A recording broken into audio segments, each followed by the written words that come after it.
Good evening. Welcome back. It's another Late Nights with Warm Whiskey.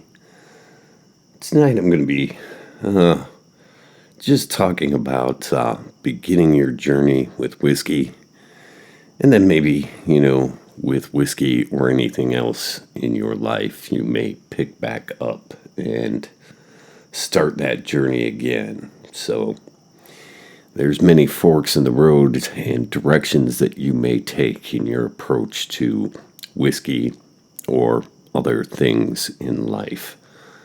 With that said, quite often I hear a lot of feedback from customers and people about beginning with whiskey.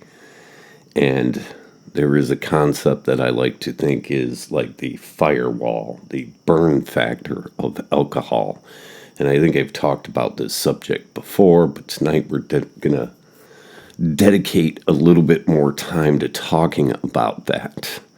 The concept of a smooth whiskey, which I think in general to the mass population translates to something that is easy to drink that doesn't have an intense firewall or a wall of burn that you're getting from a high proof spirit to penetrate and enjoy, right? 80 proof being the legal minimum. Some spirits can fall a bit below that by, I believe, legal definition. But when we're talking whiskey, I think pretty much across the board, be it Irish, bourbon, rye, the bare legal minimum is 40% alcohol by volume, which yields you an 80 proof whiskey. And even to that, if you're new to spirits, and, I was a beer drinker for many years before I really got into drinking whiskey, I had some introductions to whiskey and other spirits, usually in mixed cocktails.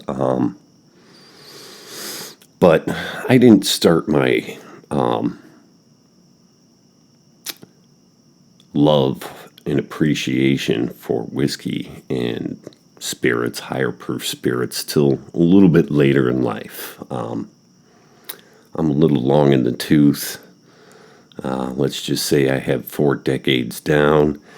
And, in my 20s, it was more about beer, drinking, having fun. Of course, had a wife and kid that came along, so for quite a few years, I really didn't drink anything at all. Maybe a beer occasionally here or there. Wasn't well into my mid-30s that I began to appreciate, I always, I guess, even back then, before then, even in the 90s, I did get into some beers and imports, and there was some craft beer present mid to late 90s. But it didn't turn into the big juggernaut that it became into the, mid 2000s or so. And then I got pretty heavy into drinking craft beer. And to be quite honest, the journey into drinking whiskey and appreciating bourbon, Scotch, Irish, world whiskeys came about in, the last probably 6 to 7 years. And I'm kind of I guess the word I could say is manic. When I get into something, I just dive head deep into it. Whether it's collecting knives or comic books or action figures, which things I have all enjoyed. And, big horror fan. So I guess certain pop culture in general. But to get back on subject with that, beginning your journey with, whiskey, everybody's going to start at some place. Some people are mixing it. What's really popular these days is ginger ale and whiskey, ginger ale and Jim Beam, ginger ale and whatever given spirit.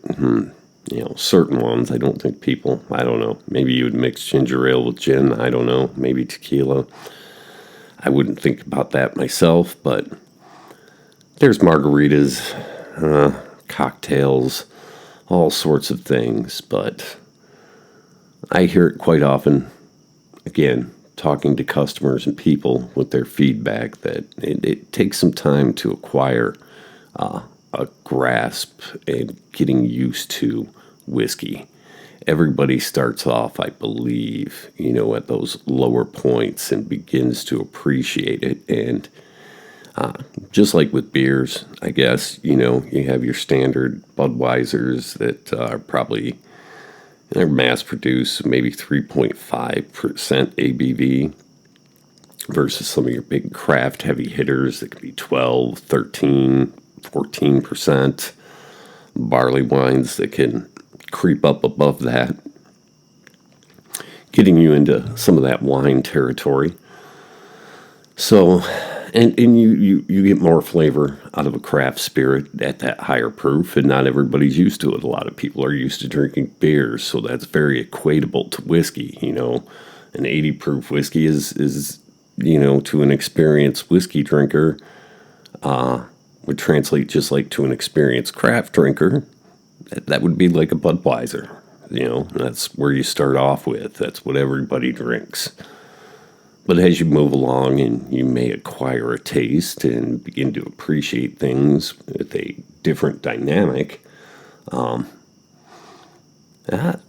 you'll find that more flavor comes along with the higher ABV. Water is always going to detract from flavor. Alcohol carries and enhances flavor. And so you get into 90 to 92, these sweet spots for Scotch, that 46% alcohol by volume, where there's no need to chill filter the spirit. And, I believe there's some distilleries that are still chill filtering, even if they are above 92%. But you begin to see more flavors. You can find with whiskeys that are unchill filtered a longer lingering finish, and you get a greater appreciation for the spirit and the aging process of that spirit. A good starting point for a lot of people if you're into American bourbon. There's your standard Jim Beam. There's a plethora of others out there. Evan Williams. Your Ezra Brooks comes in, I believe, at 90 proof. Your Evan Williams Black Label, I believe, is 86 proof. A lot of your standard Irish whiskeys, Scotches, Glenfiddich, Johnny Walker, blended Scotch versus single malts are at that 80 proof. Some may be a little bit higher, like Lagavulin 16 at 86 proof. That is completely fine, and those are good places to start. People tend to gravitate towards those. Basil Hayden is marketed as a premium offering, a tie-in to the old Grandad line of whiskeys from Jim Beam, which is a high rye mash bill, is an 80 proof across the board. All the offerings that they've had, be it the standard or the 10-year or the 10-year rye, now they have a toasted, and they had a rum cast finish, a dark rum, which was actually blended with, I believe, port wine, or I believe it's port, all at 80 proof. So very easy, very approachable, and friendly to somebody who is not used to sometimes the intense firewall that comes with a high proof spirit, something 100 proof or above. And there's a period of acclimation for most people when approaching spirits. And those, for a lot of people, are the baby steps, and they build up. Some people will just stay at that 80 proof range, and they're going to be happy with it. And there's nothing wrong with that. But those people that dive deeper usually find, just like if you take a beer journey from just basic domestic offerings to imports, craft beers, and that ABV, the flavor profile gets more intense. They're deeper, richer, heavier. And somewhat in its own parallel way is true with whiskey and spirits.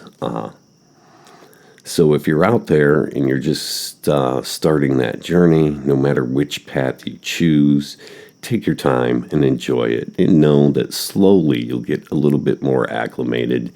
You'll get used to the burn, the firewall, as I'll put it, or you'll get used to what is endearingly referred to as that classic Kentucky hug that just hugs you all the way down. And it's a beautiful thing once you're used to it. But I just wanted to speak about that because there are a lot of people, despite everyone that's out there. Whiskey's really hot right now, and, everybody's an expert. But realize everybody has to take their time. Everybody's going to find their own path. And if you enjoy a bourbon and Coke or a whiskey and Coke, try it neat. Try it on the rocks. Give it a chance. And if it's not your thing, it's not your thing. And you may discover you like it. And you may discover you want to dive deeper down the old rabbit hole. So, with that said, I hope everybody out there enjoys their journey. I think the first whiskey that really captivated me and sucked me in, I think, flavor-wise, and it came to me as smooth and I think more drinkable at that point in time. The first time I tried Powers Gold Label, which was years ago, was not, I believe, available in the States. My first time I think I had it was a relative that brought it back from Ireland, and I actually enjoyed it. And I don't believe the Powers Gold Label was available in the American marketplace at that point in time. There was a Powers Gold Label that was a bottom shelf, 80 proof, well whiskey. The Powers Gold Label, 40 or 86, a little over 86 proof, I believe, and still, though, non-chill filtered, no artificial coloring. Fantastic way to start your whiskey journey, in my opinion. And it's branched out from there. This is the newer label of the Powers Gold. They recently updated this, I believe, within this last year or so. And this is what we get now. But a very approachable whiskey, even at that 86 proof, and even with the longer lingering finish that you're going to find, which is pleasant. To me, the burn or the hug is so subtle at this point in time. I've drank whiskeys up to the 100 high 30s, low 40, 140, 139, and that can be a pretty intense experience in comparison. So, take your time, keep your own pace.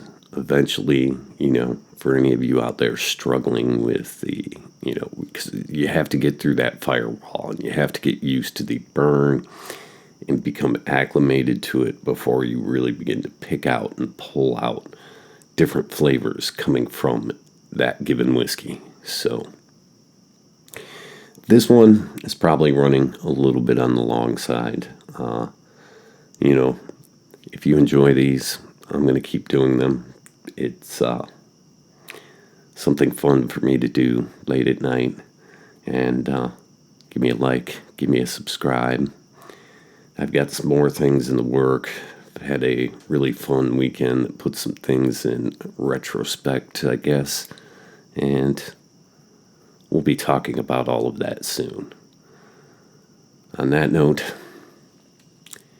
enjoy your journey wherever it leads you. And even if you're picking back up that journey, there's nothing wrong with that.